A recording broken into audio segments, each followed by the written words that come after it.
de la fiscalité locale et des ressources des communes et des collectivités. Quand je vois le problème structurel au niveau des ressources du département, avec une croissance une explosion, on peut le dire, une explosion des dépenses sociales, sans qu'on ait prévu en face les ressources nécessaires, et que le seul levier fiscal, c'est le foncier bâti. Là, il y a quand même un gros problème. Et demain, la métropole va reprendre les compétences du département. Je dis attention, frais bien sûr de structure, il ne faut pas que ce soit une grosse usine à gaz. Il faudra là aussi qu'on évite les doublons. Et si demain, on essaye de réduire le millefeuille administratif, c'est bien aussi pour faire des économies. Et aujourd'hui, j'ai peur qu'on n'en prenne pas le chemin. Jean-Jacques Herrmann. Oui, moi je partage cet avis. Nos concitoyens nous attendent sur l'efficacité, sur la bonne gestion des fonds publics. Si on regarde le Grand Lyon, moi j'ai été élu au Grand Lyon, le Grand Lyon a été créé il y aura bientôt 50 ans. Quand on regarde la situation de Marseille, on se rend compte que ça a été très positif par rapport à l'absence de communauté urbaine à Marseille, puisqu'elle a été refusée dans les années 60. Mais l'exigence financière a été posée vis-à-vis du gouvernement, notamment pour les régions qui n'ont pratiquement pas de marge de manœuvre. On attend les décisions, c'est pas facile parce que dans la période actuelle, l'argent est rare, d'où l'intérêt de bien l'utiliser. Merci Max Vincent d'être venu ce matin sur le plateau de la Voix Libre. Merci beaucoup. Pourrons-nous un jour aller en TGV à Turin officiellement? La mise en service devrait intervenir en 2028-2029. Seulement voilà, avec la crise et puis l'instabilité politique en Italie, certains se prennent à douter de nouveau. Fabrice Liégard est le monsieur Italie de la rédaction de France 3 Alpes, nos confrères de Grenoble. Il vous adresse une question. Merci. Bonjour Monsieur Kéran. Alors cela fait 4 mois que le sommet franco-italien de Lyon avait semblé remettre sur les rails le TGV Lyon-Turin. 4 mois après, force est de constater que c'est plutôt le contraire qui se passe. Les nuages s'amoncellent au-dessus de ce projet.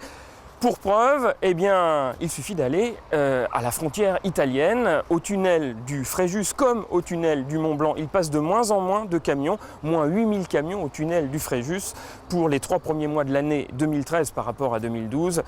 Or, la vocation première du TGV Lyon-Turin, c'est bien de mettre les camions sur les trains. Si vous descendez maintenant plus bas dans le Val de Suzette, eh bien vous verrez que l'opposition à ce TGV Lyon-Turin est toujours aussi vivante autour du premier chantier italien. Pour preuve, fin mars, les notables, les opposants italiens bien connus, ont réussi à mobiliser des milliers de personnes qui sont descendues dans la rue une nouvelle fois.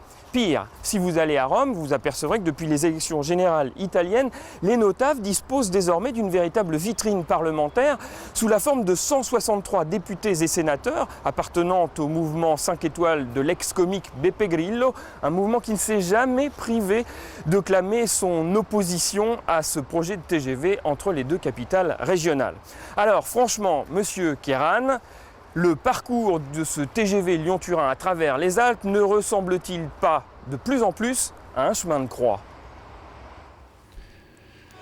Chemin de croix, non, je ne crois pas, mais épreuve à franchir, c'est comme une course de haies et il faut franchir toutes les étapes. Louis Besson, qui est le président de l'agglomération de Chambéry, qui est le représentant français sur le Lyon-Turin, dit que c'est en quelque sorte un 3000 mètres haies, plus qu'un 3000 mètres steeple. On avance. Moi, j'ai la conviction que l'on va franchir encore des étapes positives. Vous n'êtes pas inquiet là par ce qui se passe en Italie? Deux questions ont été évoquées par journalistes grenoblois. D'abord, la détermination italienne. Aujourd'hui, en Italie, il n'y a pas de gouvernement. Et il y a des opposants, Grillo, qui fait 25% des voix, qui s'est prononcé contre le Lyon-Turin, mais il ne veut pas participer à un gouvernement. Comment va se dénouer la situation en Italie? M. Monti avait signé avec François Hollande.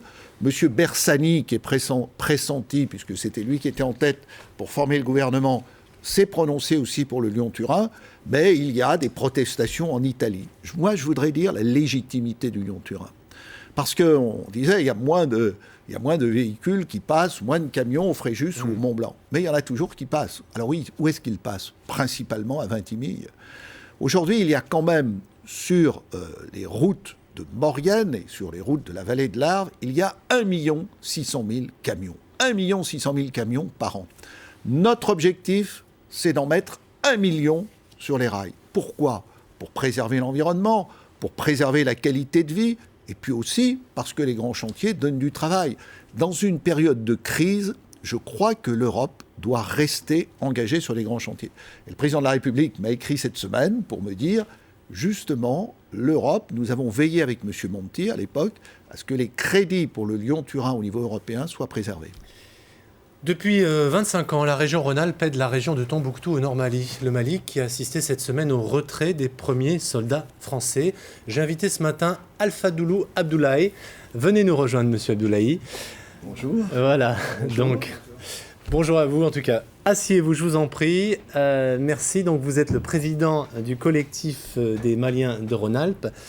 Cette semaine également, le Premier ministre malien par intérim a exhorté la France à rester au Mali. Je voudrais avoir rapidement votre sentiment. Vous partagez cette opinion ? Effectivement, tous les Maliens, je crois, tous les citoyens maliens, où qu'ils se trouvent, aujourd'hui partagent ces sentiments. Parce que la mission pour laquelle la France est intervenue n'est pas achevée.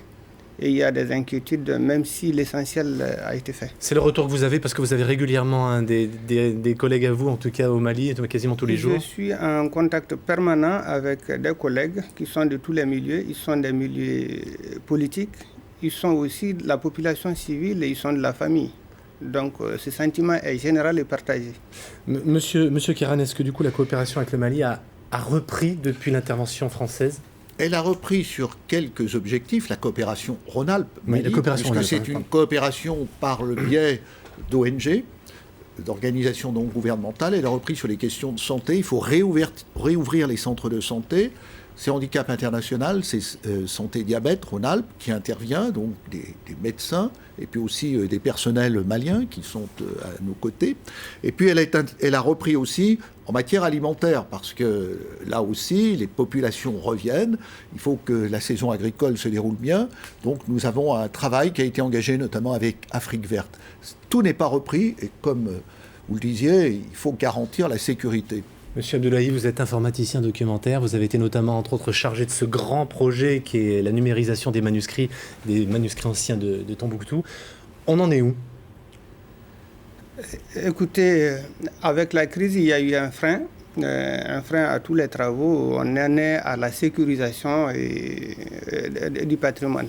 Vous me disiez qu'il y a à peu près encore, je crois, 500 à 600 000 pages à numériser ? Il y en a effectivement plus parce que encore que le patrimoine, le potentiel de manuscrits n'est pas complètement identifié, mais si on regarde les bibliothèques existantes, il y a déjà une 60aine de bibliothèques dans la ville de Tombouctou. Et ensuite, je crois qu'il faut au moins une vingtaine d'années pour numériser tout ça. Une vingtaine d'années. Au moins. Est-ce que les islamistes ont beaucoup détruit de manuscrits au moment de leur départ avec l'arrivée des troupes françaises ? Effectivement, avant de partir, suite à l'arrivée de l'armée française dans la ville de Tombouctou, les islamistes ont tenu à faire mal, non seulement au Mali, mais à l'humanité entière, en essayant d'incendier le siège de l'Institut Ahmed Baba. Heureusement, il y a eu moins de 10% des manuscrits qui ont été touchés, dans la mesure où il y a un nouveau local dans lequel tous les manuscrits n'avaient pas eu le temps d'être déménagés. Et ensuite, je dirais que Tombouctou est habitué aux guerres. Chaque fois qu'il y a eu une guerre, on s'est attaqué tout de suite au patrimoine. Je parle de la conquête marocaine et je parle aussi de la colonisation française. Parce que c'est un lieu chargé de symboles qui représente le Mali. Donc les Tombouctiens ont eu l'instinct, l'intelligence en fait de sécuriser leurs manuscrits. Oui, il y a eu cette action de la population qui a permis de cacher les manuscrits. C'est important parce que ce sont des manuscrits qui nous enseignent sur ce qu'était Tombouctou à l'époque de ce qu'on appelle le Moyen-Âge, où c'était une cité absolument rayonnante. Il y avait 40 000 étudiants au XIVe siècle, plus qu'à la Sorbonne. Et donc, il y a là des trésors pour l'humanité tout entière. Nous coopérons, il y a d'autres fondations, notamment avec l'INSA, avec l'École normale supérieure, et bien sûr avec des chercheurs français, des chercheurs maliens, des techniciens maliens. Je crois que c'est aussi ce message de la culture, que la culture résiste à la barbarie. Messieurs, je voulais vous poser une question, et vous d'abord, Monsieur Kéran. Quel est l'intérêt pour les Rhône-Alpins, aujourd'hui, de financer, de mettre de l'argent public sur la coopération avec des pays tiers, et notamment avec le Mali ? Il y a une dimension de solidarité, de reconnaissance. Je crois qu'on apprend aussi beaucoup de ces peuples, de ces populations qui ont des choses à nous dire. Vous savez, il y a eu un très, très beau film qui était sur la mondialisation, qui s'appelait Bamako, qui s'appelle Bamako, puisqu'on peut le revoir, d'Abderrahmane Sissoko, et qui montrait ce qu'était la mondialisation à partir simplement de la case, du village à Bamako. Donc, on a ce dialogue qui est nécessaire, qui est indispensable. C'est une forme de solidarité. Mais vous l'entendez, l'argument en période de crise, cet argent, oui, bien sûr. À peu près 18 millions en 25 ans qui ont été sur les 25 ans, 25-30 ans. Cet argent, en fait, elle pourrait permettre d'aider des entreprises en difficulté.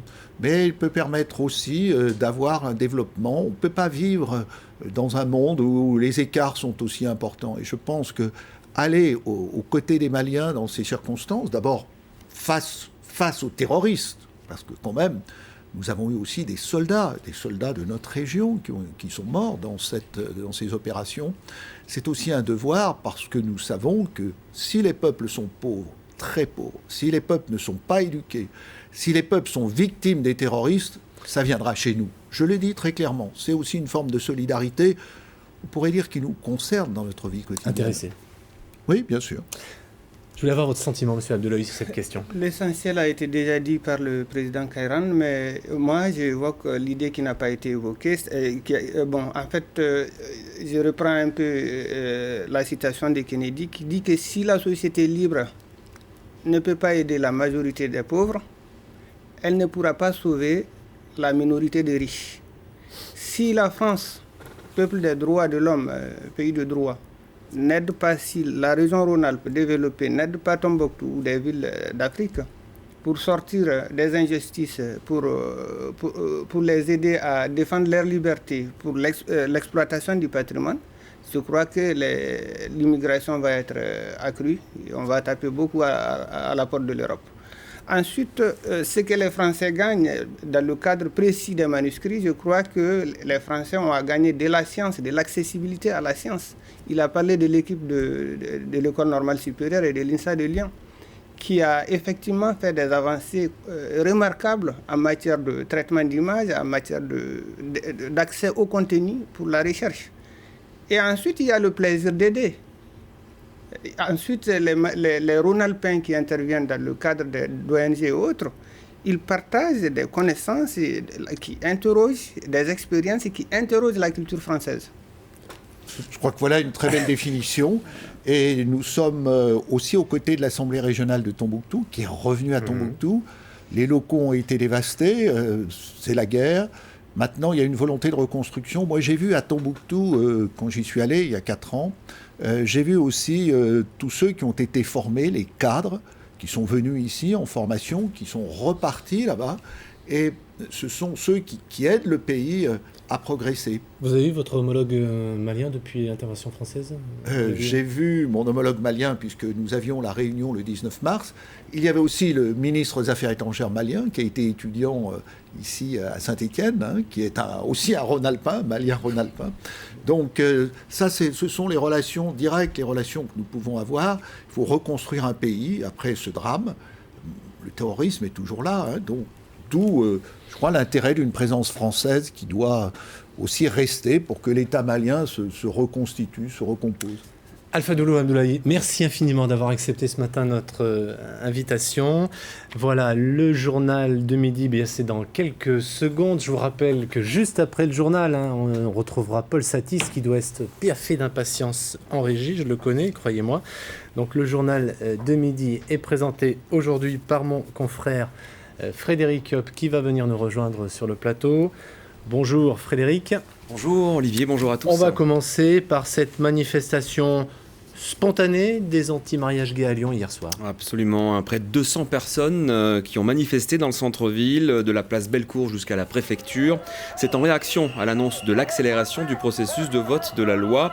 Une sorte de répétition générale avant la grande manifestation prévue demain à Lyon. Alors parmi les participants, il y avait des membres du groupe Les Identitaires, mais aussi des membres de l'association L'Enfance pour tous. Écoutez les réactions de l'un d'entre eux. C'est une mobilisation spontanée, vraiment, on a vraiment le sentiment d'être spoliés. On est dans une démocratie, on essaie de se battre avec des armes démocratiques et là, tout est précipité. On a l'impression qu'on veut nous voler un petit peu notre droit de parole et c'est absolument incroyable, quoi. On réclame d'être